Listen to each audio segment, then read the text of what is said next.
Oke, bismillah. Assalamualaikum warahmatullahi wabarakatuh. Waalaikumsalam. Bismillahirrahmanirrahim. Alhamdulillahirabbil alamin. Wa bihi nasta'inu ala umuri dunya waddin.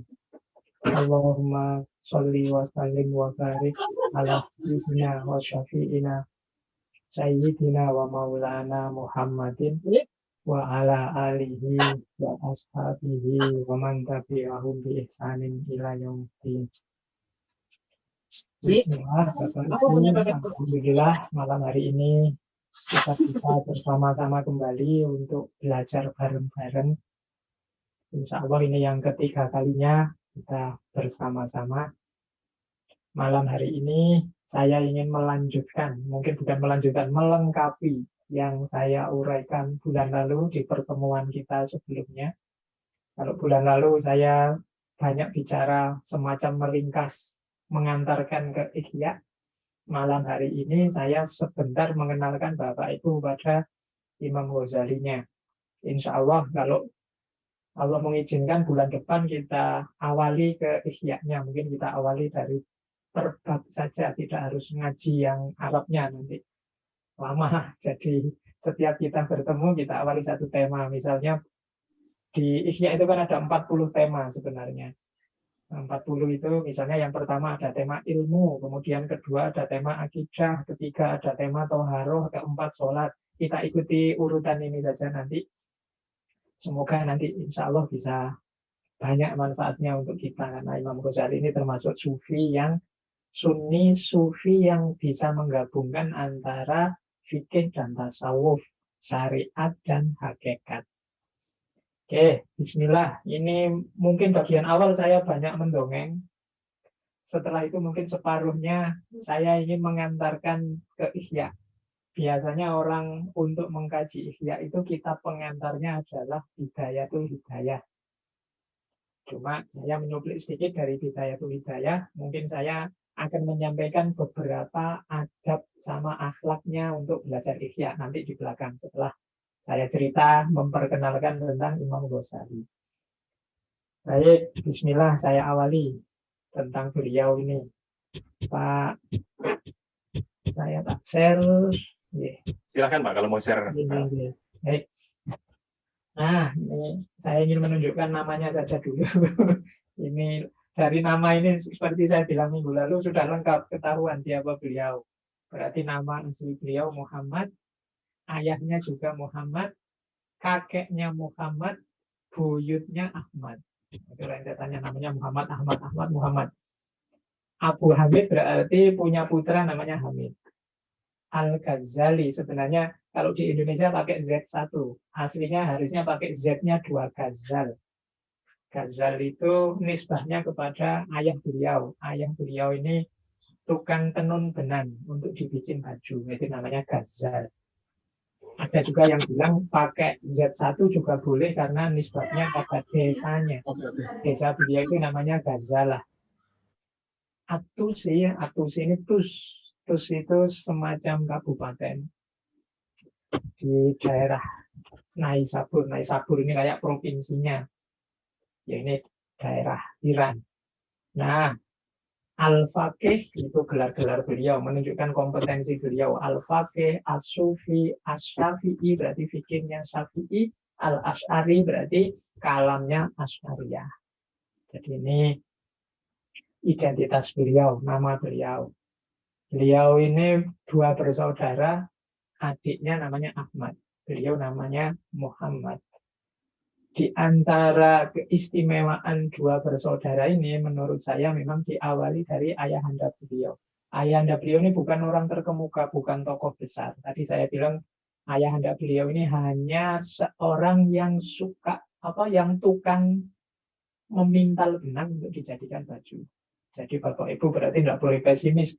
Kita orang biasa, tapi insya Allah dengan kesungguhan, dengan doa bisa kita memiliki putra-putra yang hebat sebagaimana ayahnya Imam Ghazali.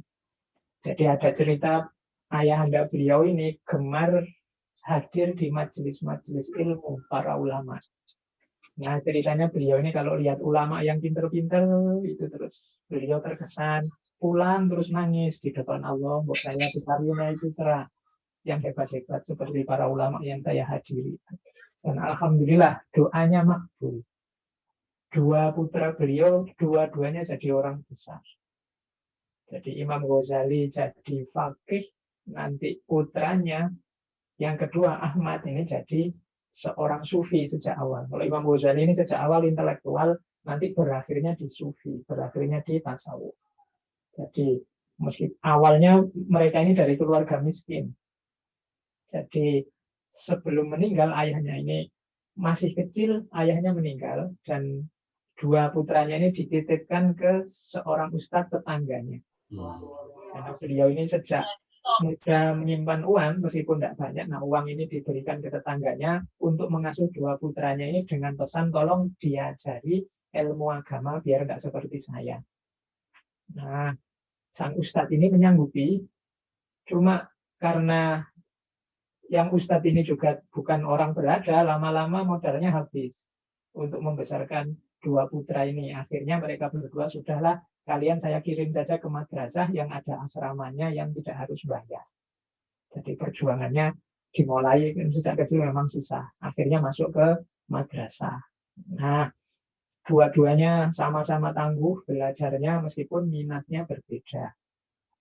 Nanti Imam Ghazali belajar di beberapa guru, termasuk ke Nisabur. Nisabur itu nanti di sana beliau berguru dengan seorang ulama besar yang terkenal sekali, yaitu Imam Al-Juwaini. Ini tokoh dari mazhab Asy'ariyah. Ini ulama besar yang pintar zaman itu. Tapi Imam Ghazali dengan ketekunannya, dengan kecerdasannya, itu nanti diakui sendiri oleh Imam Al-Juwaini, engkau sudah melampaui aku. Jadi satu ketika, slide-nya bisa dibuka berikutnya Pak Faiz, soalnya ini masih di ini saya cerita dulu aja. Oh iya. Memang belum. Oke, baik. Saya masih mengatakan saja. Ya. Setelah ini saya akan. Ya. Jadi Imam Al-Juwaini nanti yang memperkenalkan Imam Ghazali pada Nizamul Mulk, Perdana Menteri dari dinasti Abbasiyah saat itu. Nah, dari Nizamul Mulk inilah nanti Imam Ghazali mengajar di Madrasah Nizamiyah sampai nanti beliau jadi rektor.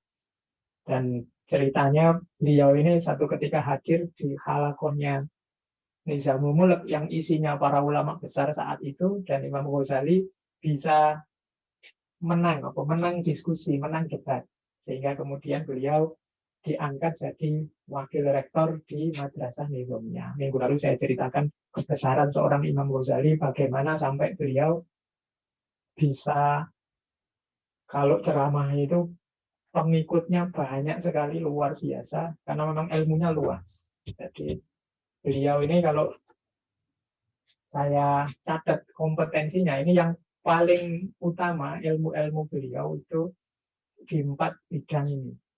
Ada bidang fikih sekaligus usul fikihnya, ada bidang ilmu kalam sekaligus ilmu manteknya, bidang filsafat sekaligus metode burhan atau metode hikmahnya, bidang tasawuf sufi, baik yang akhlak maupun yang kasyaf. Yang kasyaf itu yang menjalani laku sampai mengalami hakikat dan makrifat.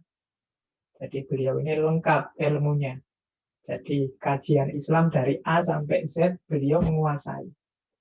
Makanya beliau dapat gelar Hujjatul Islam. Jadi ini kalau diterjemahkan letterlet, Hujjatul Islam itu ya argumennya Islam. Jadi inilah kalau ingin melihat ilmu Islam yang lengkap itu ada di beliau.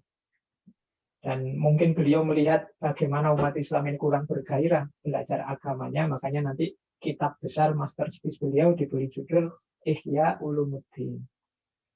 Nah, yang menarik, Imam Ghazali ini ilmuwan yang nggak pernah puas mencari ilmu, mengejar ilmu, belajar sampai tua, bahkan kabarnya sampai meninggal. Imam Ghazali itu terkenal sekali di akhir hidup beliau ingin nambah satu keahlian lagi, yaitu hadis. Jadi beliau kabarnya sebelum meninggal itu yang di tangan beliau adalah kitab Bukhari Muslim. Jadi beliau memang belakangan ingin memperdalam hadis, cuma karena umur beliau tidak sampai, karena beliau ini meninggalnya masih muda, sekitar 50 atau 54 karena beliau lahir 1058 Masehi dan meninggalnya 1111 Masehi. Jadi usianya tidak terlalu panjang, sekitar 50-an tahun, tapi karya-karya beliau sekitar 250-an. Jadi kalau dikonversi umur dan karya itu setahun menghasilkan 4 kitab. Sekitar itu. Itu kalau sejak umur setahun sudah nulis kitab, padahal kan mungkin nulis kitabnya ya berapa. Jadi itu produktivitas Imam Ghazali. Ya, ini kalau Bapak Ibu ingin tahu data-data kitab beliau yang sampai ke kita hari ini. Jadi ini salah satu penelitian, naskah-naskah yang ditinggalkan itu ada beberapa catatan. 72 kitab ini yang nyampe ke kita hari ini pasti ini karyanya Imam Ghazali. Itu sudah jelas. Masih ada 22 kitab yang diragukan. Jadi ini mungkin Imam Ghazali, mungkin bukan. Ada 31 judul kitab yang katanya Imam Ghazali, tapi mestinya bukan. Karena tidak seperti ini Imam Ghazali itu. Itu biasanya isinya jimat, sihir, kemudian pokoknya yang gitu-gitu. Yang ilmu hikmah, tapi hikmahnya bagian ilmu-ilmu hitam, ilmu gimana caranya kalau ada orang menyakiti kita ingin balas, kemudian naruh jimat, naruh wifik, naruh. Ada kitab judulnya Al-Awfaq, itu ada yang bilang itu Imam Ghazali, meskipun diragukan, karena Imam Ghazali tidak seperti itu. Nah, itu 31 judul kitab.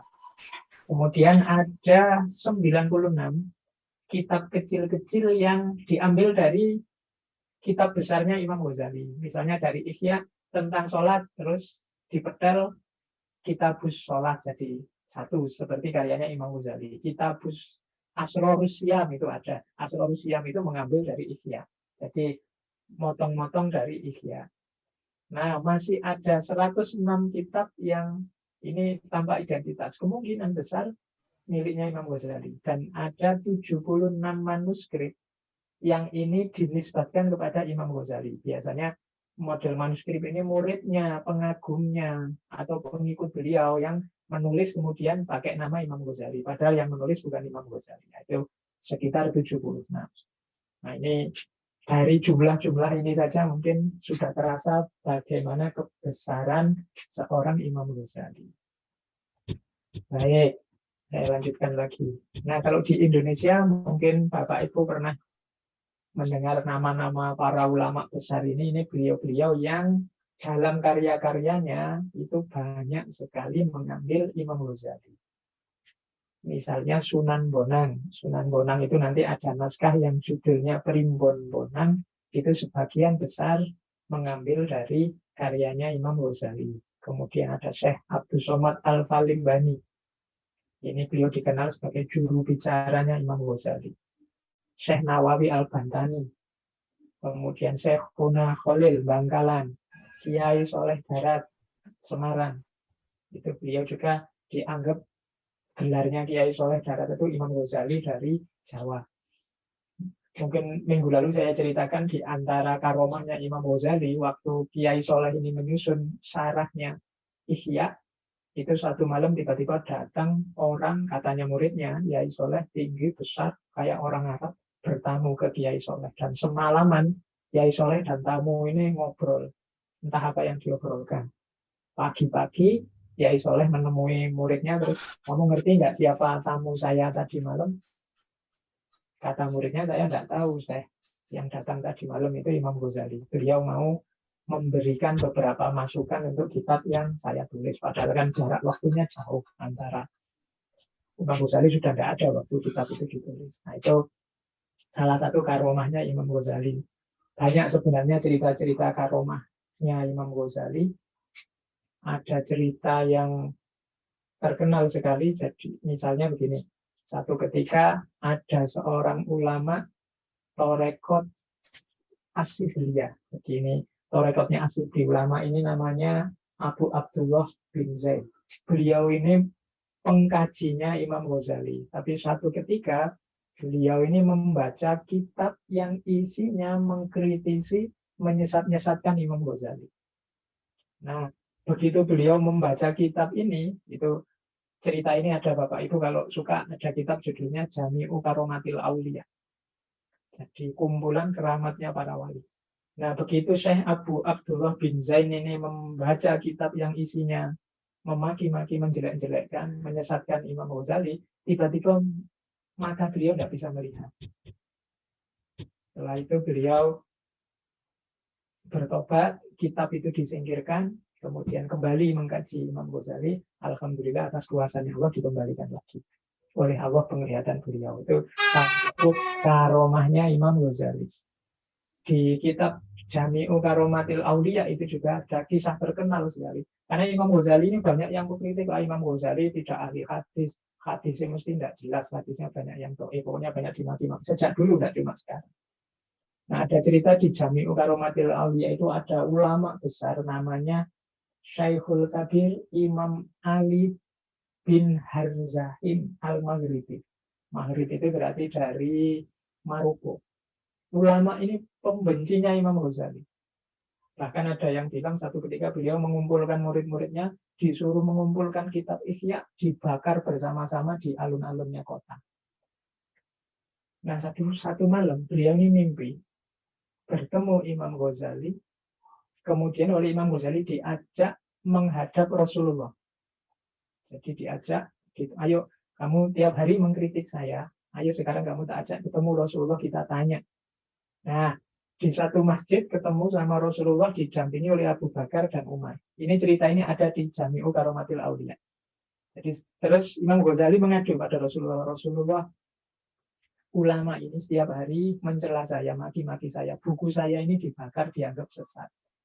Terus Kanjeng Nabi bilang, coba saya lihat kitabmu itu, kitab Ihya itu. Terus Nabi melihat-lihat dari awal sampai akhir, kemudian Abu Bakar juga melihat, Umar juga melihat. Terus kesimpulannya Nabi, oh enggak, ini kitab bagus kok. Dari awal sampai akhir isinya kebaikan semua. Oleh karena itu, Syekh Harzahim, katanya Rasulullah, berarti engkau bohong kalau bilang isinya ini jelek. Untuk orang yang suka bohong, kamu harus dihukum. Kamu harus dihukum cambuk. Nah, Umar yang dapat tugas, orang ini tolong dihukum karena kesalahannya suka bohong. Ceritanya kalau di Jami'u Karomatil Aulia itu setelah 50 kali dicambuk, Abu Bakar yang menyelamatkan Rasulullah. Ini mungkin orang ini tidak salah, mungkin orang ini salah paham saja, dianggapnya isinya kitab Ihya ini bertentangan dengan sunnah. Mungkin dia perlu belajar lagi. Akhirnya hukumannya tidak dilanjutkan, terbangunlah beliau yang tadi dimimpi, dan pagi hari punggungnya ini penuh bekas cambukan. Dan dia bertahun-tahun merasakan sakit yang tidak hilang-hilang. Nah, ceritanya nanti terus beberapa tahun kemudian beliau bertobat dari perilaku buruknya, termasuk jadi tokoh yang banyak mendalami Imam Ghazali. Nah, ini salah satu contoh Bapak Ibu yang tertarik cerita-cerita semacam ini banyak tentang karomahnya seorang Imam Ghazali. Nah, di antara yang menyebabkan intelektual besar Imam Ghazali ini dari seorang ilmuwan nanti berakhir jadi sufi adalah adiknya beliau, yaitu Syekh Ahmad. Kalau beliau kan Muhammad. Adik beliau ini sudah jadi sufi sejak awal. Kalau Imam Ghazali intelektual. Minggu lalu saya ceritakan momen ketika Imam Ghazali asik-asiknya ceramah, diteriaki sama adiknya. Adiknya berdiri, kemudian nuding sama Imam Ghazali, kemudian bilang, wahai batu asah, sampai kapan engkau menajamkan sesuatu, tapi engkau sendiri tidak tajam. Itu yang pertama. Ini sindiran pada Imam Ghazali. Orang yang banyak cerita, banyak ceramah itu kan sering seperti batu asah. Kemudian yang kedua, momen satu ketika Ahmad ini, Syekh Ahmad ini makmum kepada Imam Ghazali. Tiba-tiba di tengah-tengah sholat, Syekh Ahmad ini mufarokoh. Mufarokoh itu misah. Tidak mau jadi makmumnya lagi. Nah, ini Imam Ghazali heran. Setelah sholat selesai ditanya, kamu itu kan makmum. Perasaan aku tidak salah apa-apa. Syarat rukunnya ya lengkap. Kok kamu terus tidak mau makmum terus padaku? Salahku apa? Terus Syekh Ahmad ini bilang, pas lagi saya sholat, saya melihat engkau, tubuhmu berlumuran darah. Jadi menurut saya ya karena engkau berlumuran darah ya tak anggap batal, makanya aku mufarokoh. Nah, Imam Ghazali sadar tiba-tiba, oh iya, tadi pas aku sholat ternyata aku sedang mikir, jadi mikir tentang fikih. Kebetulan yang difikirkan babnya fikih tentang haid, jadi tentang darahnya haid.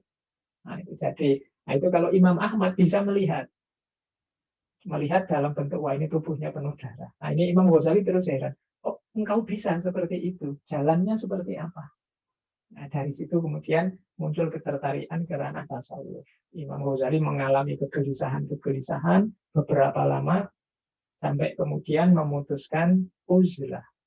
Jadi memutuskan menjauh dari dunia ramai, mencari ilmu yang hakiki. Nah, minggu lalu saya ceritakan itu beliau transit di beberapa tempat. Yang pertama di Mekah. Setelah dari Mekah, kemudian ke Syam, Syria. Kemudian ke Damaskus. Di Damaskus ini paling lama, sekitar 10 tahun. Di salah satu masjid Umawi. Beliau di situ 10 tahun, selain mendekat pada Allah juga menulis. Dari uzlah di Damaskus selama 10 tahun inilah nanti lahir Ihya Ulumuddin. Jadi kitab yang akan kita kaji untuk yang akan datang. Kitab yang luar biasa. Isinya mampu memadukan antara tasawuf dan fikih. Nah, karena beliau memang ahlinya macam-macam. Nanti setelah beliau masuk ke tasawuf, beliau jadi sufi, jadi ulama besar dari ranah tasawuf. Ada perbedaan metode sebelum beliau jadi sufi dengan setelah jadi sufi. Ada cerita satu ketika beliau ini setelah jadi sufi, ini orang agak meragukan kemampuan beliau. Jangan-jangan sudah jadi sufi, sudah tidak pintar lagi. Tapi satu ketika beliau semacam dites oleh para ulama di Baghdad tentang kemampuannya untuk mendeteksi mana hadis sahih, mana tidak. Nah itu oleh Imam Ghazali sekarang, karena beliau sekarang sudah sufi, beliau punya metode tersendiri untuk milih mana hadis sahih dan tidak sahih. Nah, Imam Ghazali ceritanya saat itu untuk mendeteksi mana yang sahih, mana yang tidak, cukup di bau saja. Kalau baunya wangi, berarti hadisnya sahih. Kalau tidak wangi, ya tidak sahih. Nah itu setelah beliau jadi sufi, jadi sudah dekat sama Allah, mungkin punya kemampuan khusus, kemampuan tersendiri. Oke, baik. Itu semacam profil dari Imam Ghazali. Nah, sekarang saya ingin bicara sebentar tentang ayo mempersiapkan diri sebelum masuk ke dunianya Ihya. Ada beberapa nasihat dari Imam Ghazali. Yang pertama ini. Jadi menurut Imam Ghazali, mencari ilmu itu ada 2 jalan. Yang pertama, ta'allum insani. Yang kedua, ta'allum robbani. Yang kita lakukan malam ini itu contoh ta'allum insani. Kita belajar, kita berpikir, kita nyari kitab, kita membaca. Ini namanya ta'allum insani. Nah, cuma nanti kita dapat apa, yang nyantel di pikiran kita apa, yang kita paham apa, itu kan sepenuhnya tergantung pada Allah. Itulah namanya ta'allum robbani. Ada orang-orang yang luar biasa dalam hal ta'allum robbani. Orang-orang ini kita sebut orang yang punya ilmu laduni. Tidak pakai belajar, tapi bisa langsung paham. Cuma ini khusus untuk orang-orang yang dekat sama Allah. Kalau kita untuk mendapatkan pemahaman, pengertian, ya dimulai dari ta'allum insani. Belajar dulu, baca buku dulu, tanya ustadz dulu, dan macam-macam. Baru setelah itu ada jalan untuk paham. Ada jalan untuk mengerti. Tapi jangan lupa yang membuat kita mengerti atau tidak, paham atau tidak, tetap Allah.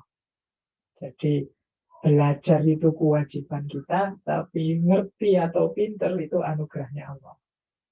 Tapi kita mulai tetap dari ta'allum insani. Makanya untuk paham Ihya, ya diawali dari kita berpikir, belajar tentang Ihya. Tidak cuma berdoa. Ini proses pertama kita tempuh. Tapi jangan lupa proses kedua, ta'allum robbani. Siapkan diri kita untuk mendapat anugerahnya Allah. Karena seserius apapun kita belajar, kalau jiwa kita tidak siap mendapat anugerah, ya akhirnya mental. Menyiapkannya bagaimana? Nah, ini Imam Ghazali ngasih petunjuk, bersihkan dulu jiwanya. Jadi belajar itu tidak cukup hanya dengan hadir di majelis, membaca buku, ikut diskusi. Yang pertama-tama justru yang paling penting membersihkan wadahnya. Wadahnya itu ya jiwa kita ini. Jadi kalau wadahnya kotor, diisi barang bersih, barang jernih seperti apapun, hasilnya yang bersih itu nanti bisa jadi kotor. Jadi ini rumusnya. Makanya mungkin Bapak Ibu sering lihat ini, orang ini pintar, ilmunya banyak. Tapi kok ya merusak. Ya. Dengan ilmunya yang tinggi, keluarnya kok malah kacau. Harusnya rahmatan lil alamin, tapi keluarnya kok rusak. Mungkin karena wadahnya. Al-Qur'annya benar, hadisnya benar. Kitabnya juga kitab yang bagus. Bahkan gurunya juga orang yang baik. Tapi kenapa ilmu itu begitu masuk ke dirinya, keluarnya merusak, keluarnya gelap, keluarnya mengacaukan, mungkin karena wadahnya tidak siap. Wadahnya masih kotor. Maka untuk menerima anugerah ilmu harus juga kita siapkan jiwa kita. Jiwanya harus bersih, harus murni. Bukan jiwa yang sakit, kalau istilahnya Imam Ghazali. Jadi jiwa yang sakit, jiwa yang gelap, isinya masih macam-macam, masih ada iri, dengki, sombong, dan lain sebagainya. Itu berarti jiwanya belum bersih. Kalau jiwanya belum bersih, ilmu yang baik masuk dalam diri kita, dia akan terkontaminasi oleh wadahnya yang kotor. Ilmunya baik, tapi di batin kita ada sombong, maka ilmu ini akan jadi jalan kita untuk menyombongkan diri. Ilmunya bagus, tapi di batin kita ada dengki, maka ilmu yang masuk ini kita jadikan alat untuk menjatuhkan orang lain, dan lain sebagainya. Maka para pelajar, orang-orang yang belajar, pertama-tama bersihkan jiwa. Jadi mungkin Bapak Ibu merasakan sendiri ya, mungkin sering kita ini, jadi ya tidak kurang-kurang belajar, tidak kurang-kurang mengikuti kajian, tapi kok hidupnya, kualitas spiritualnya tidak meningkat-meningkat, mungkin wadahnya belum siap. Maka menyiapkan wadah jadinya penting. Jadi mulai sekarang mari kita pelan-pelan kita bersihkan jiwa biar manfaatnya ilmu, barokahnya ilmu yang kita kaji. Kalau Bapak itu kan setiap minggu itu bisa kita rasakan. Biar nggak kayak saya sudah belajar lama kok rasanya kok gini-gini aja Pak. Mungkin wadahnya nggak siap. Jadi menurut Imam Ghazali bersihkan diri dulu. Yang pertama itu. Yang kedua, niatnya dibereskan. Ini kalau niat ini kalimat-kalimat ini saya ambil dari Bidayatul Hidayah. Ini kalimat Imam Ghazali ya. Kenapa niat itu penting? Jadi ketahuilah wahai manusia yang ingin mendapat curahan ilmu, yang betul-betul berharap dan sangat haus kepadanya, bahwa jika engkau menuntut ilmu guna bersaing, berbangga, mengalahkan teman sejawat, meraih simpati orang, dan mengharap dunia, maka sesungguhnya engkau sedang berusaha menghancurkan agamamu, membinasakan dirimu, dan menjual akhirat dengan dunia. Dan gurumu telah membantumu dalam berbuat maksiat, serta menjadi sekutumu dalam kerugian tersebut. Gurumu itu seperti orang yang menjual pedang bagi perompak jalanan. Jadi Bapak Ibu, niat penting. Kalau niatnya cari ilmu biar menang, lebih unggul dari yang lain, biar populer, biar orang suka pada kita, biar bisa bersaing macam-macam niat-niat duniawi seperti ini, selain menghancurkan diri kita sendiri, sebenarnya kita juga menghancurkan guru kita. Kenapa? Guru kita kayak orang yang menjual pedang bagi perompak jalanan. Jadi guru kita ikut andil dalam kesalahan dan kejahatan kita. Maka katanya Imam Ghazali, yuk niatnya ditata. Nah, seperti apa niat yang baik? Jika niat dan maksudmu dalam menuntut ilmu adalah untuk mendapat hidayah, bukan sekedar mengetahui riwayat, maka bergembiralah. Jadi ilmu itu kita niyati, nawa itu mencari ilmu, semoga dianugerahi hidayah oleh Allah. Jadi mencari hidayahnya dari Allah.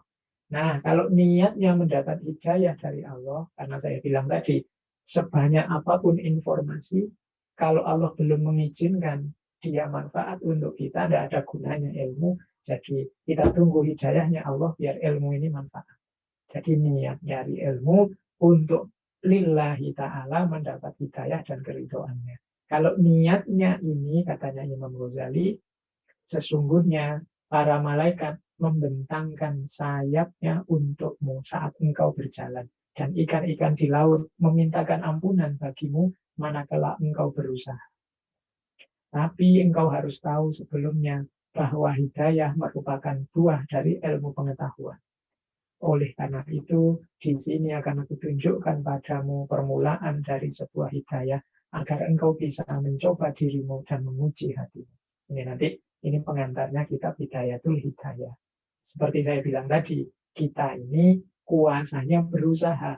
Ta'alum insani tadi. Hasilnya hidayahnya Allah. Maka carilah hidayahnya Allah. Jangan niat duniawi apapun. Untuk saingan, untuk bangga, untuk sombong, agar orang simpati macam-macam. Karena niat yang salah, ilmu yang kita pakai untuk hal yang salah, itu tidak hanya menghancurkan kita, tapi juga menjatuhkan guru kita. Itu seperti guru kita, seperti orang yang memberi pedang bagi seorang perampok. Nah, parameternya akhirnya kan ini kalimat terkenal sekali dari Imam Ghazali, man istada walam yasdad hudan lam yasdad minallahi illa bu'dan. Barang siapa ilmunya tambah tapi hidayahnya tidak tambah, maka dia tidak bertambah apapun selain tambah jauh dari Allah. Jadi ilmu itu berarti kalau tanpa hidayah, kemungkinan besar justru menjauhkan kita dari Allah. Jadi man istada ilman, barang siapa yang ilmunya tambah, walam yasdad hudan, sementara hidayahnya tidak tambah, lam yasdad minallahi ila budan. Dia tidak nambah apapun sehubungan dengan Allah kecuali kejauhan. Maka harusnya Bapak Ibu setiap kali ilmu kita nambah, kita merasa lebih dekat dengan Allah. Tambah ilmu, tambah dekat dengan Allah. Tambah ilmu, tambah dekat dengan Allah. Kalau tidak, ada yang keliru dalam proses kita berilmu.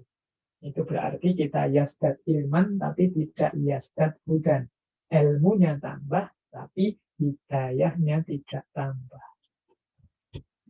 Baik. Nah, sekarang yang proses ilmiahnya. Ini saya bahasa Indonesia kan dari bahasa Arab. Sikap ilmiahnya Imam Ghazali. Ini kalau sudah belajar, ini yang kita usahakan. Di luar hidayah, tadi kan ta'alum insani. Imam Ghazali itu belajarnya serius. Beliau itu yang pertama-tama skeptis dan kritis. Ini beliau ini nanti gayanya beliau ditiru oleh banyak filosof barat modern. Namanya skeptisisme. Jadi katanya Imam Ghazali, orang yang tidak pernah ragu berarti tidak pernah meneliti. Imam Ghazali itu terkenal sekali dengan mempertanyakan. Jadi tidak mudah percaya. Kalau dalam dunia ilmu tidak mudah percaya itu bagus. Alamat kita serius mengkaji, serius belajar. Jadi skeptis, apa ya? Ada yang kalau Bapak Ibu membaca Al-Mungkin Minadolal itu pembebas dari kesesatan itu, ada yang bilang bahwa panca indera itu memberikan kepastian kebenaran. Katanya Imam Ghazali, apa ya? Wong panca indera itu kadang-kadang juga keliru. Kita melihat bintang itu seolah-olah kecil, padahal aslinya kan besar, katanya Imam Ghazali. Kita lihat gunung itu dari jauh rasanya cuma kecil.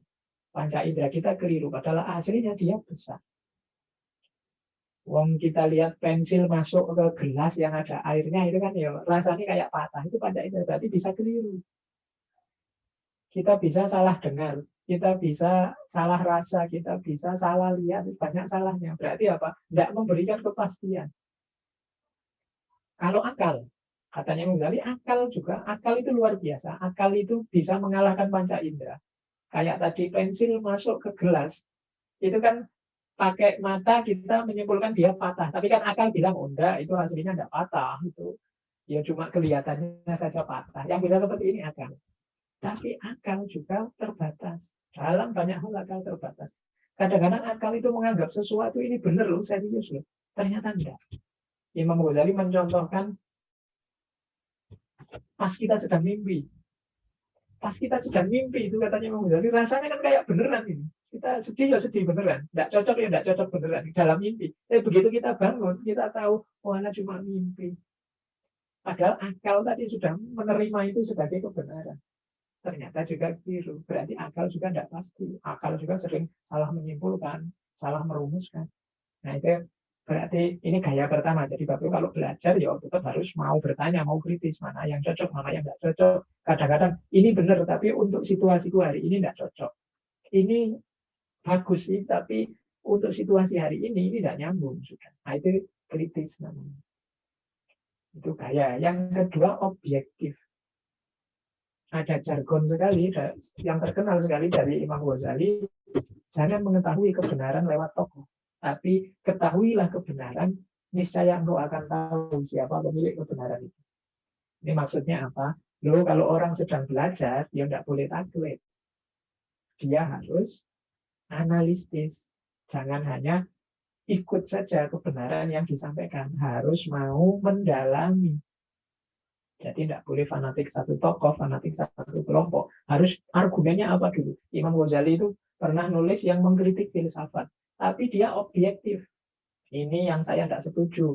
Ini bisa membuat orang kafir. Kalau sampai sini saja sih tidak masalah. Itu namanya objektif. Tidak lihat tokohnya siapa, tidak lihat alirannya siapa. Itu namanya objektif. Benar ya diomongkan benar. Salah diomongkan salah. Itu perilaku ilmiahnya Imam Ghazali. Kemudian yang ketiga konsisten. Konsisten ini berarti kalau pakai teori apa konsisten. Kalau mau ngomong sosiologi ya tentang sosial, ngomong psikologi ya konsisten, tidak mencela-mencela. Imam Ghazali itu nulis beberapa kitab yang isinya itu parameter-parameter. Cirinya orang baik itu begini. Nanti konsisten. Di kitab yang lain juga tidak tahu. Sama. Jadi dia konsisten dengan kebenarannya. Ini sikap ilmiah seorang Imam Ghazali. Terus saya loncat bentar, waktunya tidak nyampe nanti. Nah, ini juga kita harus hati-hati. Oh, ini rumusnya. Ahli ilmu itu sering tertipu. Maka waspada kita selama kita belajar, hati-hati kena penyakit ini. Yang pertama apa? Ahli ilmu itu, orang pintar itu yang sudah ngerti itu biasanya sibuk mendalami ilmu, tapi lupa ngurusi dirinya sendiri. Katanya Imam Ghazali, seperti dokter yang bisa mengobati orang lain, tapi tidak bisa mengobati diri sendiri. Kalau menasehati orang lain luar biasa, orang kagum semua, tapi menasehati dirinya sendiri tidak bisa. Nah ini ketertipuannya ahli ilmu. Yang pertama, maka Bapak Ibu dapat ilmu kebaikan apapun, pertama-tama ayo diterapkan, digunakan untuk hidup kita sendiri dulu. Jangan hanya dihafalkan untuk dinasehatkan. Tapi untuk membereskan diri dulu kita yang pertama-tama. Jadi biar nggak tertipu. Jadi yang pertama manfaat untuk diri kita sendiri. Yang kedua, ada orang yang sibuk dengan yang lahir, lupa dengan yang batin. Sibuk, ini dosa, ini pahala, sibuk di situ terus. Syarat rukunnya apakah itu? Menurut Imam Ghazali kurang lengkap. Karena jangan lupa, kerusakan batin itu bisa merusak amaliah lahir. Seperti saya bilang tadi, jiwanya masih penyakitan, ya, yang masuk juga jadi rusak. Sedekah misalnya, mulia luar biasa secara lahir. Tapi kalau dibarengi batin yang sombong, yang riya, ya jadi rusak sedekahnya. Ya, sholat misalnya. Tapi sholat ini kalau hanya pencitraan di tengah masyarakat, misalnya, sholatnya secara lahiriah benar, tapi dia rusak karena batinnya rusak. Nah ini jenis ketertipuan kedua. Maka Bapak Ibu nanti harus hati-hati. Dalam Islam itu ya lengkap, ya lahir, ya batin, ya syariat, ya hakikat. Dua-duanya harus jalan. Yang ketiga, terlalu kagum pada dirinya sendiri. Ini mungkin biasanya yang baru-baru belajar atau yang sangat terkenal, bolak-balik viral dan macam-macam itu terancam penyakit ini. Kagum, aku kok pinter ya. Aku ini ternyata luar biasa ternyata. Ini penyakit sudah, ketertipuan yang ketiga. Jadi dia menganggap dirinya sebagai dianggap sombong, nggak mau, enggak, saya ini nggak sombong kok, saya ini menegakkan agamanya Allah, saya ini menunjukkan keagungannya ilmu, saya ini demi menolong agamanya Allah dan macam-macam. Sebenarnya itu tersirat di situ ada kesombongan. Jadi kagum pada dirinya sendiri. Nah, ini membuat ketertipuan seorang ahli ilmu. Tertipu itu berarti seolah-olah dia besar diridhoi Allah, ternyata tidak. Jadi jangan sampai kita tertipu dengan terlalu kagum pada diri sendiri. Nah, selanjutnya, jangan juga kita sampai tertipu menganggap orang lain lebih rendah atau ilmu lain lebih rendah. Ini penyakitnya ahli ilmu kadang-kadang, kamu levelnya enggak jauh, masih anakku lebih tinggi. Atau, ilmumu ilmu duniawi itu, ilmu kelas rendah itu. Anggapan-anggapan semacam ini adalah jebakannya ahli ilmu. Kitabmu masih kitab pengantar. Kalau kitabku sih sudah kitab kelas tinggi ini. Nah, itu menganggap ilmunya orang lain lebih rendah, menganggap orangnya lebih rendah, itu berarti ketertipuan. Terus ada juga ketertipuan selanjutnya, hanya menyampaikan atau mendengarkan saja, merasa seolah-olah sudah menjalankan. Ini mungkin kita sering begitu. Ikut pengajian, ikut kajian, ikut tausiah, ikut acara apa, sudah mendengar, sebenarnya hanya mendengarkan saja, tapi rasanya seolah-olah, wah, sudah berarti, aku tidak begitu. Seolah-olah gitu. Atau yang ustadz, mungkin yang tokoh, menyampaikan saja itu merasa sudah menjalankan. Itu tadi cuma menasihati, Dok. Tapi rasanya sudah ikut menjalankan. Nasihati temannya, kamu yang tangguh ya, kamu yang sabar ya. Ini kan dia masih baru ngomong, belum menjalankan. Tapi biasanya orang yang ngomong semacam ini seolah-olah merasa dia sudah menjalankan. Sama seperti kita. Saya juga kan kalau lagi dengerin kajiannya siapa, mengikuti uraiannya siapa, itu paham, mantuk-mantuk, rasanya koyo wis ngelakoni, padahal itu baru paham saja, baru mendengar saja, belum menjalankan. Nah, terus ada juga yang sibuk dengan riwayat atau sanad, lupa dengan makna dan pengamalan. Banyak ini kan sibuk dengan sahih apa enggak, kalau hadis, ini sumbernya siapa, asal-usulnya dari mana. Akhirnya belajarnya hanya itu saja. Lupa bahwa kalau sudah riwayat sanadnya jelas, baru makna dan pengamalan. Biasanya bagian makna dan pengamalan ini terus keteteran karena terlalu sibuk dengan riwayat dan sanad. Padahal intinya ilmu itu kan justru di makna dan pengamalannya. Nah, kalau orang sibuk dengan ini saja termasuk orang yang tertipu. Dan yang terakhir ada orang yang tertipu, yaitu sibuk dengan retorika dan kalimat-kalimat indah.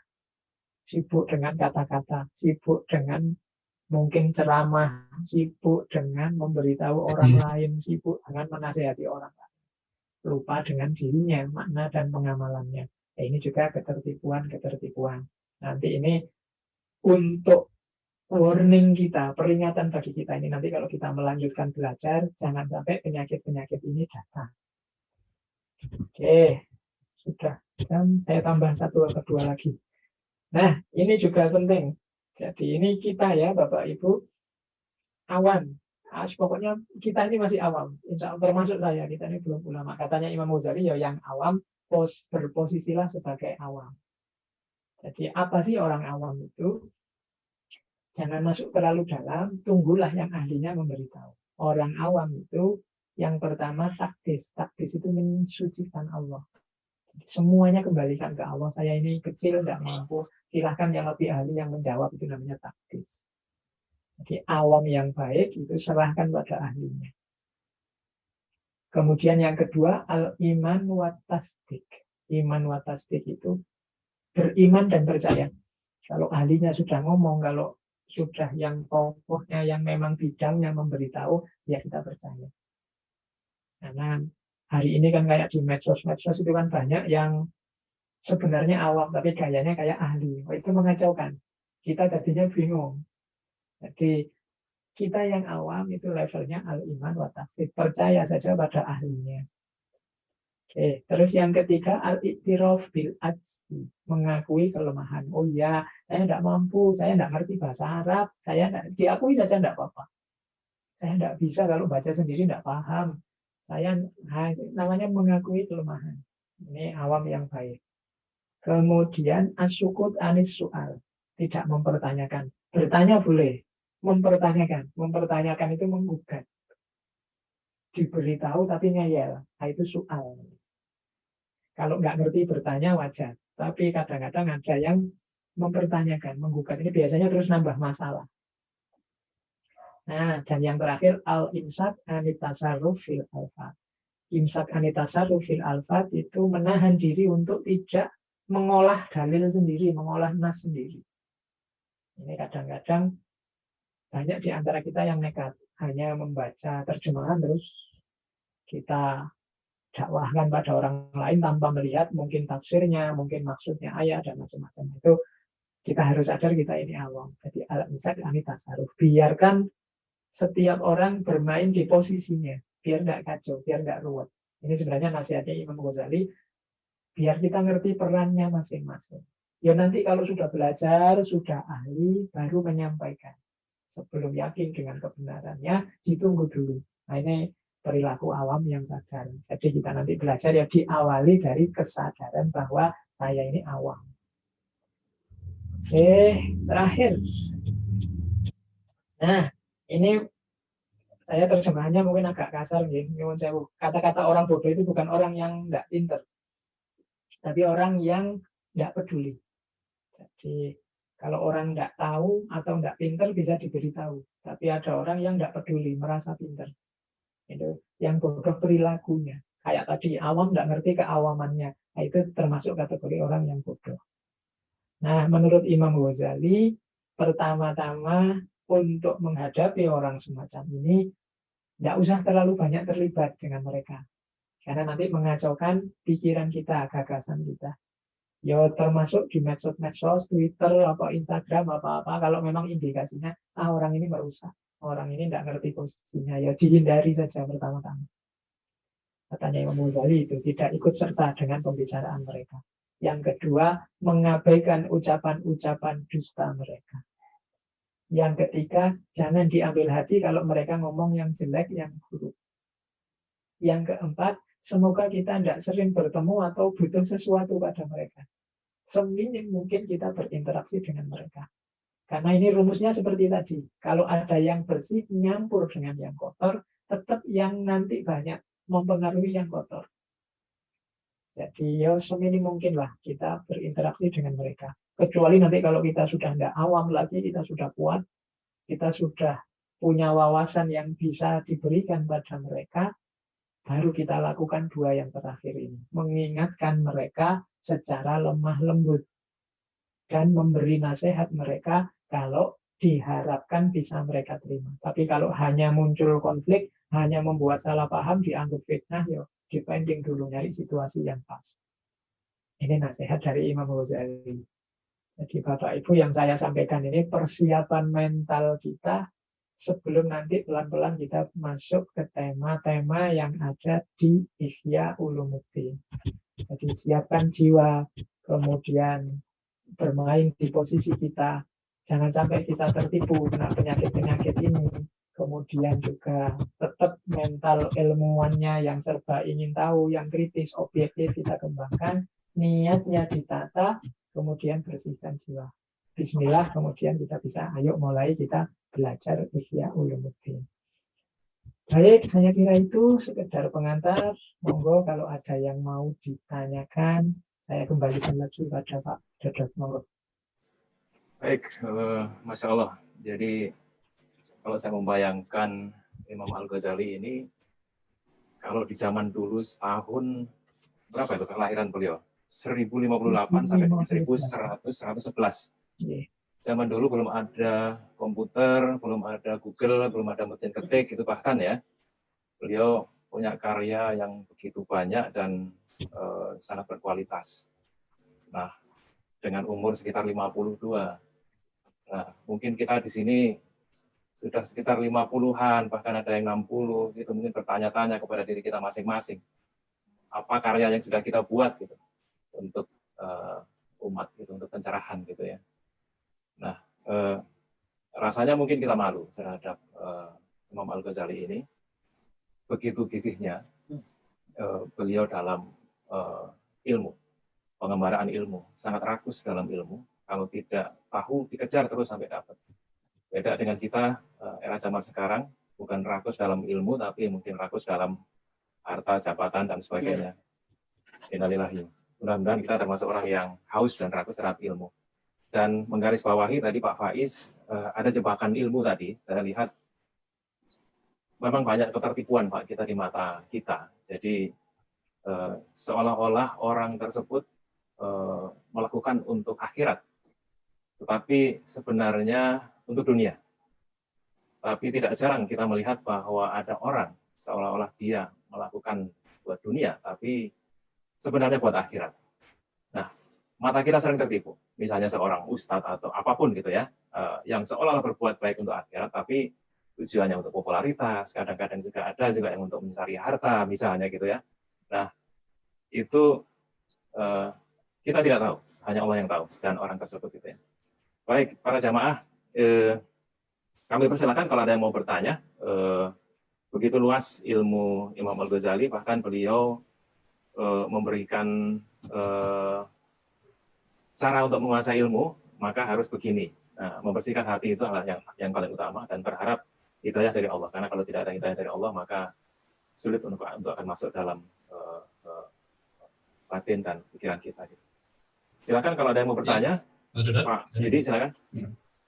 Ustaz Faiz, nah ini saya sering mendapati ya kitab-kitab dari Salafi, terutama ulama Saudi yang sepertinya mengharamkan ilmu kalam. Saya nggak tahu ya kenapa seperti itu, tapi kalau boleh lihat dari kitabnya Al-Ghazali ini sepertinya mampu untuk mendamaikan rasionalisme dari ilmu kalam, kemudian operasional dari fikih terapan, kemudian juga mengenai filsafat. Nah, ini kan Imam Ghazali bisa menggabungkan dari beberapa ilmu itu. Alasannya kenapa sih mereka tidak suka dengan ilmu kalam? Ini untuk kitab-kitab salaf dari, terutama dari ulama Saudi ya. Itu aja, Ustaz. Baik, langsung ya saya. Iya, Pak. Langsung dari Pak Yudi. Baik, yang pertama memang ada yang ekstrim. Ilmu kalam itu sama sekali jangan. Sebenarnya hakikatnya kajian kalam itu adalah berpikir rasional terhadap keimanan. Jadi berpikir rasional itu kita beriman pada Allah, beriman pada akhirat itu dicari argumentasi rasionalnya, dicari rasionalitasnya. Makanya kalam itu, ilmu kalam itu sifatnya rasionalisasi ajaran agama. Itu namanya ilmu kalam. Kalau di Barat pakai istilah teologi. Nah, yo asumsinya begini, orang itu beriman itu kan percaya dan ngerti, paham, itu kan lebih kuat daripada percaya tapi tidak paham. Itu asumsinya orang yang setuju ilmu kalam. Cuma nanti ada teman-teman kita tertentu yang punya pandangan khawatir keimanannya rusak dengan difikirkan, karena asumsinya akal manusia kan terbatas. Nah, jadi ada kekhawatiran ini, maka ulama tertentu demi menjaga umat biar tidak rusak keimanannya terus dilaranglah ilmu kalam. Nah, Imam Ghazali ini termasuk yang moderat. Moderat itu ya tidak dibolehkan sebebas-bebasnya, juga tidak terus diharamkan. Kalau memang orangnya punya kapasitas, punya kemampuan, serius ingin belajar, ingin mendalami, monggo. Tapi kalau tidak, hanya iseng, hanya sekedar sambil lalu, ya lebih baik jangan. Makanya tadi yang saya sampaikan tentang perilakunya orang awam yang jangan macam-macam, itu sebenarnya saya ambil dari salah satu tulisan beliau yang judulnya Iljamul Awam an Ilmil Kalam. Iljamul Awam an Ilmil Kalam itu artinya mengendalikan orang awam dari ilmu kalam. Maksudnya kalau memang orangnya awam, cukup diberitahu mana yang diimani, mana yang jangan diimani. Suruh percaya saja. Tapi kalau memang punya kapasitas belajar, ya belajar yang serius sampai paham. tidak sekedar belajar hanya untuk senang-senang atau belajar nyari enaknya saja, tapi memang benar-benar mencari rasionalitas agama. Jadi sebenarnya itu cuma terus kadang-kadang kan disikapinya ekstrim. Yang sini berlebih-lebihan merasionalkan, apa saja dirasionalkan sampai jadi liberal. Yang sini terus sangat dikekang, sehingga jadinya sangat konservatif, sangat seolah-olah Islam itu tidak bisa hidup hari ini, hidupnya di abad beberapa itu. Nah, jadi dua-duanya terus jadi ekstrim. Nah, kalau menurut Imam Ghazali ya yang moderat saja, yang tengah-tengah. Kalau memang ahlinya ya harus, karena nanti yang lain-lain ajaran agamanya rasional, nanti kan kalau ngecek kalau Islam mana argumennya. Islam kan katanya rasional, mana buktinya. Nah, itu tugasnya beliau para ulama kalam yang menjelaskan ajaran Islam. Cuma yang memang nggak punya kompetensi, nggak punya kapasitas, ya harus sadar bahwa dirinya awam. Jadi cukup ikut sama tokoh-tokoh yang ahlinya, percaya saja seperti tadi, iman dan mengakui kelemahannya sendiri. Itu mungkin yang level kita, tapi untuk yang beliau-beliau yang memang ulama besar, cerdas, punya kapasitas, ya nggak boleh bilang ini karena nanti umat akan bergantung pada mereka. Yang kaum Mu'tazilah itu seperti itu ya, mungkin yang kalam ekstrim. Ya, sama dulu ada yang ekstrim, ya termasuk yang sangat ekstrim sampai yang liberal. Itu kan kayak sayap kanan, sayap kiri. Terlalu ekstrim ke kiri jadi liberal, terlalu ekstrim ke kanan terus jadi kaku, fundamentalis, dogmatis, saya semacam itu. Ya. Yang memang. Terus saya mau nanya. Baik. Silakan. Saya jadi tadi agak ketakutan juga setelah membaca yang bagaimana dengan orang berhubungan dengan dalam tanda petik orang bodoh. Kadang-kadang kita punya ilmu, terus kemudian orang itu melakukan salah. Terus kan agama kan adalah saling menasihati. Ya. Jadi sebetulnya adab menasihati jadi takut saya kalau misalnya kita nggak punya nggak cukup ilmunya untuk menasihati, tapi secara prinsip dasar kita tahu ini dia salah gitu. Terus bagaimana cara adab menasihati orang seperti apalah? Mungkin pertanyaan saya seperti itu. Yeah. Baik, saya jawab langsung ya, Bu Dana. Ya. Yang pertama, untuk menasehati orang, kalau Imam Ghazali tadi, pastikan kalau kita yang menasehati, efeknya positif. Jadi pokoknya ya dikira-kira aja, kalau saya yang ngomong ini positif. Orang ini biasanya sehari-hari, kalau sama saya enak ngomongnya. Jangan kontraproduktif. Dia jadi musuhi saya, kalau tak nasihati mesti tambah marah. Tapi kan pokoknya saya harus menyampaikan kebenaran, kan? Jangan. Kalau memang menurut Ibu, ini nanti mesti tambah kacau, tambah ruwet. Cari orang lain, cari mungkin ustadz, cari untuk yang dipercaya oleh beliau yang mau dinasihati ini, itu nanti akan lebih aman. Kalau pakai bahasanya Al-Quran namanya hakam. Jadi hakam itu kalau ada suami istri gegeran, tidak bisa disambungkan sama sekali, katanya Al-Quran, hakaman min ahlihi wa hakaman min ahliha. Cari orang yang sama-sama dipercaya dari keluarga ini, dari keluarga itu, ini yang rundingan. Karena kalau rundingan langsung, biasanya terus gegeran terus, nggak selesai-selesai. Nah, menasihati orang juga begitu. Jadi, ini kalau saya yang ngomong, insya Allah dipercaya kok, karena saya ini jelek-jelek kan, ya masih gurunya dulu, pernah ngajar sebentar, nggak masalah. Tapi kalau saya yang ngomong, ini mesti tambah ngamuk, tambah rusak dia, tambah ngamuk, tersinggung nanti. Mending nggak usah, karena di antara tujuannya kita menasihati kan perbaikan. Kemudian yang kedua, ya tentunya dipastikan bahwa yang kita sampaikan adalah kebaikan. Jadi bukan sesuatu, saya ragu-ragu ini yang benar saya apa dia. Ya, kalau masih begitu dipending dulu, jangan kesusu. Jangan keliru. Dan yang paling penting juga yang ketiga, sering saya sampaikan, lihat situasi juga. Jadi tidak sekedar apa yang ingin kita sampaikan, tapi situasi yang dialami saya dan dia itu juga penting. Misalnya begini, ada teman malas. Misalnya, kita ngertinya menurut saya yang baik orang itu harus sabar, harus pasrah nerimo. Ini kan nasihat yang baik untuk sabar, pasrah nerimo. Tapi kalau kita nasihatkan pada teman kita yang sedang males-malesan ini jangan-jangan bisa tambah rusak. Dia sudah males, tak nasihati pasrah nerimo, tambah. Padahal pasrah ini baik, sabar itu kan baik. Tapi kita keliru, amunisinya bukan itu untuk orang ini. Nah, itu juga pastikan amunisinya cocok.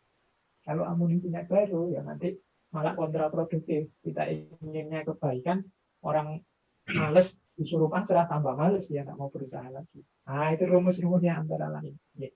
Kalau mengikuti Oke. Imam Ghazali tadi. Iya. Ya. Jadi Makasih. harus lihat sikon dulu ya Pak Faiz ya. Iya. Kita biasanya bisa ngukur tadi kalau saya kasih info ini kira-kira ada resistensi atau enggak, apalagi kalau kita udah kenal orangnya ya. Biasanya psikologisnya ya kalau diam itu lebih baik ya kenapa tidak gitu. Baik, ini beberapa jamaah minta slide-nya nanti Pak Is ya, Pak Faiz untuk dikirim nanti. Saya share.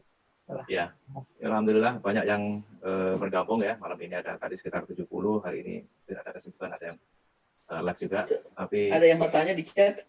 Ya, sebentar, ini dari Pak Ahmad Zainuri. Assalamualaikum Pak Faiz, izin bertanya. Dalam halaqah saya biasanya setiap pertemuan ada 3 orang yang menyampaikan kultum. Kebetulan saya tertarik pada karya-karya Imam Al-Ghazali. Jadi saya sering menyampaikan kultum itu dari kitab-kitab beliau. Misalnya Bidayatul Hidayah, Kimia Usadah, yang mana saya sendiri masih berproses dalam mengamalkan ilmu dalam kitab ini. Apakah ini tidak masalah, ataukah saya termasuk orang yang tertipu tadi? Terima kasih. Jazakallah khair. Oke. Ya. Yang pertama dalam kasus seperti yang ditanyakan tadi, ditata niatnya. Jadi disampaikan pada jamaah bahwa ini kita belajar bersama. Jadi tidak sedang saya memfatwakan pada Bapak Ibu atau saya memberitahukan saya belajar Imam Ghazali, hasil pelajaran saya yang saya kaji semacam ini saya sampaikan pada Bapak Ibu. Kalau memang ada yang lebih tahu maknanya, monggo saya diluruskan, saya dibenarkan. Kalau semacam ini, insya Allah meminimalisir biar kita nggak tertipu. Jadi sampaikan saja pada jamaah sejauh yang saya pahami dari bacaan saya, dari kajian saya seperti ini. Ya boleh ditambahi kalau Bapak Ibu yang hadir ada pemahaman yang berbeda, yang lain, wong ini belajar bersama, kita bisa mendiskusikan, kita bisa nanti mengkonfirmasi pada yang ahlinya dan lain sebagainya. Jadi tinggal nawaitunya. Yang tadi dianggap penyakit oleh Imam Ghazali kan orang merasa bahwa saya yang mampu, saya yang bisa. Orang lain itu di bawah saya karena dia belum baca, saya sudah baca. Orang lain ini yang orang-orang yang tertipu. Jadi ya kan kita mungkin banyak forum macam-macam. Jangankan yang forum yang ngobrol saja kan kadang-kadang kita juga mengeluarkan bacaan kita, melakukan tidak masalah. Cuma nawaitunya bukan menunjukkan bahwa saya lebih baik, lebih ngerti, lebih pintar. Tapi dalam rangka saya sampaikan hasil kajian saya, hasil belajar saya, semoga ada masukan baru yang membuat saya lebih baik pemahamannya. Nah, ditata seperti ini niatnya, insya Allah jatuhnya tidak tertipu. Bila perlu akan bagus lagi, mungkin saya dulu pernah menyampaikan ini, itu pemahaman saya yang dulu, sekarang saya memahaminya begini, setelah membaca lebih dalam, dapat masukan dari guru yang lebih mumpuni, ternyata pemahamannya ini boleh. Atau sekarang saya tema ini, besok ada teman yang lain di tema yang sama dengan pemahaman yang berbeda. Ini nanti memperkaya. Tidak masalah, namanya saling belajar, tidak saling mengajari, tapi saling belajar. Itu yang saya belajar, sampai juga belajar. Nah, jadi forum kultum itu bukan forum memfatwakan sesuatu, tapi forum yang saling yang kalau keliru diingatkan. Nah ini nanti biar tidak jatuh pada ketertipuan tadi. Tidak merasa saya lebih pintar, saya lebih besar. Ya, saya kira itu, Pak. Ya. Baik, ada yang lain, para jamaah? Pak Dian? Ini ada pesan-pesan dari UI juga nih Pak Faiz. Saya mau tanya nih Pak. Silakan, Pak Adri. Pak Rinaldi ya? Baik, Pak Rinaldi. Saya mau nanya nih. Tadi kan salah satu kita untuk mencapai ilmu mempelajari ilmu ini adalah kita penyucian hati ya, penyakit hati, penyucian jiwa, dan salah satu yang menghalangi kita adalah di soal kesibukan penyakit yang diakibatkan oleh kesibukan dunia gitu ya. Nah ini dia terkesan sama saya gitu untuk banyak sufi itu dalam mencapai ini meninggalkan dunia atau mengurangi kegiatan dunia gitu. Sementara kalau kita lihat contoh teladan kita adalah sebenarnya kan yang terhebat adalah Nabi Muhammad gitu ya, yang berfungsi juga sebagai pemimpin dunia dan pemimpin agama gitu. Nah ini bagaimana nih sebenarnya kita bisa mencapai ilmu itu, tapi kita bisa balance gitu loh, Pak Ustadz Faiz. Terima kasih. Oke. Baik, silakan Pak. Jadi saya langsung menjawab ya. Kalau dalam dunia sufi itu yang dikritisi adalah kemelekatan kita pada dunia. Jadi ketertipuan kita oleh dunia. Biasanya memang jalannya antara lain oleh para sufi untuk mendidik jiwanya adalah menjauh sebentar dari dunia. Namanya uzlah. Persis seperti Nabi Muhammad sebelum beliau diangkat jadi Rasul kan, dalam waktu setahun berapa waktu beliau uzlah ke Gua Hiro. Itu untuk refleksi, muhasabah, kontemplasi. Jangan sampai terlalu sibuk dengan dunia, lupa untuk memikirkan ideal-ideal hidup yang sejati akhirat. Sama kayak Imam Ghazali. Imam Ghazali yang saya bilang 10 tahun tadi, mengembara, mencari ilmu, uzlah, menjauh dari keluarga, dari keramaian. Nanti kalau sudah beres, dalam arti sudah tidak jatuh cinta lagi sama dunia, sudah tidak terpedaya lagi oleh dunia, sudah tidak tertipu lagi oleh dunia, ya balik lagi ke masyarakat ramai, beraktivitas seperti biasa, tapi sekarang sudah kuat, sudah tegar. Jadi tidak bisa tertipu lagi oleh harta, oleh dunia, oleh segala perniknya. Beraktivitas biasa. Imam Ghazali itu kan setelah nulis Ihya, setelah 10 tahun dan jadi sufi, balik lagi ke Baghdad, ngajar lagi. Nanti bahkan di samping rumah beliau mendirikan semacam madrasah kecil, tempatnya orang belajar tasawuf. Jadi ya kembali lagi ke dunia setelah tadi melakukan, mungkin bahasa kita training, melatih jiwa. Jadi biar tidak terlalu tenggelam dalam dunia, menjauh sebentar. Kemudian kalau sudah beres jiwanya, kembali lagi membereskan umat, bahkan punya tanggung jawab ini. Jadi itu yang dilakukan oleh para sufi sebenarnya. Makanya sufi itu kan ya enggak ibadah terus, ada banyak sufi yang sambil dagang, ada yang sufi yang sambil ngajar, ada yang sufi punya asrama, punya macam-macam ceritanya. Bahkan Ibnu Arabi itu sufi yang kaya raya. Abu Hasan Asy'ari juga terkenal sufi yang kaya raya, tapi sebanyak apapun harta ini tidak nempel di hati mereka. Karena mereka sudah dilatih untuk tidak tergoda, tidak melekat oleh dunia. Nah, Bapak Ibu mungkin sekali dua kali bisa punya momen untuk seperti Kanjeng Nabi tadi, agak muhasabah sedikit, menjauh sedikit dari dunia, biar tidak terlalu tertipu. Ya, di antara hikmahnya pandemi virus ini sebenarnya kesempatan kita untuk mengambil jarak sebentar. Mungkin selama ini kita merasa kalau sebulan nggak jalan-jalan di mall itu rasanya kok ya biasanya malah seminggu sekali harus ke mall. Sekarang bisa loh gara-gara corona. Ternyata bisa ya kita nggak terikat oleh mall. Ternyata bisa loh kita nggak terikat oleh macam-macam. Ini namanya latihan muhasabah. Harusnya setelah corona ini selesai, kita jadi jiwa yang kuat sudah tidak terikat lagi oleh banyak godaan dunia. Harusnya begitu. Tapi ya mungkin kita banyak juga godaannya gara-gara medsos, gara-gara HP.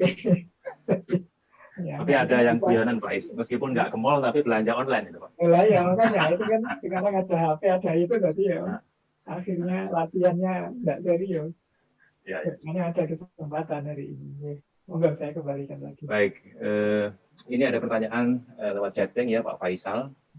Saya kadang-kala mempertanyakan kematian Imam Al-Ghazali hingga sekarang tidak diketahui makam beliau di mana. Apa ada nilai politis keterlibatan dengan aliran yang berbeda? Makam beliau di Iran. Iran. Jadi Iran, masuk daerah Iran. Khurasan ya? Cuma saya tidak tahu. Memang makamnya tidak megah, sangat biasa. Jadi, kalau yang mau ke sana, saya pernah tahun 2007. Insya Allah sudah 2007, 2006 akhir, ya 2007 awal itu ke sana. Jadi makamnya memang sangat biasa, tidak megah. Saya tidak tahu ini politik apa enggak, mungkin karena Iran itu tidak Sunni, mungkin Syiah, saya tidak tahu. Tapi memang, atau mungkin ada pandangan makam tidak boleh megah, ya saya tidak tahu. Tapi ada makamnya, bisa dikunjungi, tidak masalah, adanya di Iran. Ya. Ini dari Pak Bayu. Assalamualaikum Pak Faiz, mohon penjelasannya yang kalam Al-Ansari dalam mazhab Syafi'i. Apakah ada kalam lain selain Al-Ansari? Jadi kalam itu alirannya banyak Pak. Tadi mungkin disebut ada Mu'tazilah, Wasil bin Atha, ada yang tadi gurunya Imam Ghazali, Al-Juwaini itu tokoh dari memang mazhab Asy'ariyah. Kalau orang yang ahli sunnah itu biasanya dua aliran kalamnya, yaitu Asy'ariyah dan Maturidiyah. Nanti masih ada Mu'tazilah, masih ada Syiah, masih ada Khawarij, masih ada Murji'ah. Ini kalau belajar ilmu kalam macam-macam alirannya. Jadi Asy'ari salah satu aliran dalam ilmu kalam atau teologi Islam. Yang dinisbatkan inilah salah satu alirannya Sunni, ahli sunnah wal jamaah. Dan Imam Ghazali termasuk pengikutnya, karena Imam Ghazali gurunya adalah seorang tokoh Asy'ariyah, Imamul Haramain Al-Juwaini. Nah, pikirannya seperti apa nih? Nanti panjang penjelasannya. Kapan-kapan kita belajar tentang Imam Asy'ari. Ya. Saya kembalikan lagi. Baik, ini dari Pak Abdurrahman. Mohon bertanya, Kiai, bagaimana cara menghilangkan riya dan sombong? Karena sifat ini tidak tampak. Minta tolong kasih resep agar hati ini bersih. Amin. Pak Abdurrahman. Ya. Kalau saya ringkas saja, ini sebenarnya tips dari Ustadz saya dulu zaman SMA. Jadi mungkin bisa enak. Untuk tidak riak, tidak sombong adalah alhamdulillah rumusnya. Jadi alhamdulillah itu kesadaran kita bahwa kebaikan apapun, kejagoan apapun, kesuksesan apapun yang kita hasilkan itu bukan jasa kita, tapi sepenuhnya merupakan kehendak dan ketetapan dan izinnya Allah. Jadi yang memungkinkan kita sukses, memungkinkan kita baik, memungkinkan kita soleh itu Allah. Makanya alhamdulillah, semua pujian yang layak dipuji satu-satunya hanya Allah. Itu alhamdulillah. Ya kita sering sih mengucapkan alhamdulillah, tapi kan alhamdulillahnya tidak sampai ke dalam. Mungkin karena saking apalnya, jadi alhamdulillah, ya bolak-balik alhamdulillah. Tapi tidak ada rasa bahwa segala yang saya peroleh ini, kesuksesan, kenikmatan, apapun itu, yang berjasa satu-satunya hanya Allah. Kalau tidak Allah mengizinkan ini, tidak akan lahir. Alhamdulillah saya masih mau sholat. Alhamdulillah saya mau tahajud. Alhamdulillah saya masih siap puasa. Alhamdulillah ini bukan jasa saya. Meskipun kalimatnya ada saya, kalau Allah tidak mengizinkan, tidak akan saya tergerak hatiku untuk sholat, tergerak hatiku untuk mau tahajud, tergerak hatiku untuk ikut kajian. Yang berjasa ini semua Allah. Kalau ada kesadaran Allah ini hadir, kesadaran alhamdulillah ini hadir, insya Allah riyaknya hilang. Riyak itu kan memamerkan kesuksesan kita. Kalau kita sadar bahwa ternyata ini bukan saya, Allah yang bikin semacam ini. Tidak pantas saya pamer-pamer, bukan karyaku. Tidak pantas saya sombong, bukan usahaku sendiri. Kalau Allah tidak mengizinkan, ini kacau. Nah, itu untuk meminimalisir menurut saya itu. Tiap hari kita ingatkan diri kita, alhamdulillah. Ada kenikmatan apapun, keberhasilan apapun, alhamdulillah. Ini bukan jasa saya, satu-satunya yang berjasa hanya Allah. Ini menurut saya lebih praktis kita ingat-ingat ini. Sebenarnya kalimat-kalimat thayyibah itu luar biasa kalau tidak hanya di mulut kita, tapi juga masuk ke dalam. Bismillah, alhamdulillah, Allahu Akbar, subhanallah, dan lain-lain. Sebenarnya maknanya. Saya kira itu. Ya, baik. Dari saya Pak Faiz, mengenai karomah. Bahwa orang yang menjalani dunia kesufian, kemudian mencapai pada tahapan hakikat itu, biasanya akan mencapai satu karomah itu dari Allah Subhanahu wa taala. Apakah itu merupakan tujuan atau dalam tanda kutip hadiah dari Allah bagi para pelaku sufi? Karomah itu termasuk hadiah, termasuk bonus dari Allah. Kadang-kadang juga bahkan karomah itu bisa jadi ujian pada seorang sufi. Karena banyak orang yang berjalan menuju Allah, begitu dapat karomah, lupa sama Allahnya. Ada yang rajin tahajud.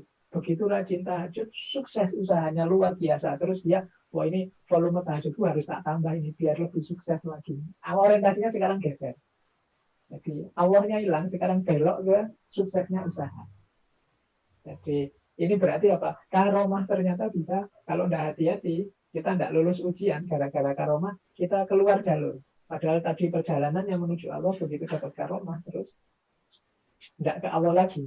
Begitu saya sodakoh, kita istiqomah kan sodakoh, kita tambah berlimpah hartanya. Terus kita niatnya, wah, ini saya harus memperbanyak sodakoh lagi, biar tambah berlimpah lagi. Nah, sekarang sudah tidak Allah lagi tujuannya. Tujuannya sekarang berlimpahnya harta. Nah, para sufi juga begitu. Kadang-kadang begitu dapat keistimewaan dari Allah, dapat anugerah-anugerah dari Allah, berhenti di situ. Nah, ini berarti karomah bisa menghalangi perjalanan kita menuju Allah kalau tidak hati-hati. Tapi ini anugerah dari Allah. Kalau yang biasa-biasa seperti kita, namanya bukan karomah, tapi ma'unah. Jadi pertolongan langsung dari Allah, intervensi Allah menolong persoalan-persoalan kita. Itu ma'unah. Kadang-kadang Allah itu memberikan keistimewaan kita, diberi ma'unah. Kalau pakai akal sehat, mungkin problem kita yang ini tidak selesai, tiba-tiba atas kuasanya Allah selesai. Itu namanya ma'unah. Kalau di para sufi. Nah ini anugerah. Kita syukuri, kita nikmati, kita pakai, kita jalankan di jalur yang benar, tapi jangan berhenti di situ. Tetap perjalanan kita pada akhirnya harus ilaihi roji'un, kepada Allah. Jangan tertipu oleh karomah. Makanya kalau dalam dunia sufi itu ada pandangan istiqomah. Al-istiqomah itu khairun min alfi karomah. Istiqomah itu lebih baik daripada 1000 karomah. Karena istiqomah itu loh yang bisa membuat kita tambah dekat dengan Allah selangkah demi selangkah. Sementara karomah kadang-kadang bisa membuat kita keluar jalur dari arah menuju Allah. Makanya begitu dapat karomah, dapat ma'unah, ya tetap harus waspada. Jangan sampai ini membuat kita keluar jalur. Ya, saya kira itu. Baik Pak Faiz, terima kasih jawabannya. Ya. Apakah ada yang lain atau kita cukupi sekian, Bu Rina? Waktu sudah menunjukkan pukul 21:11.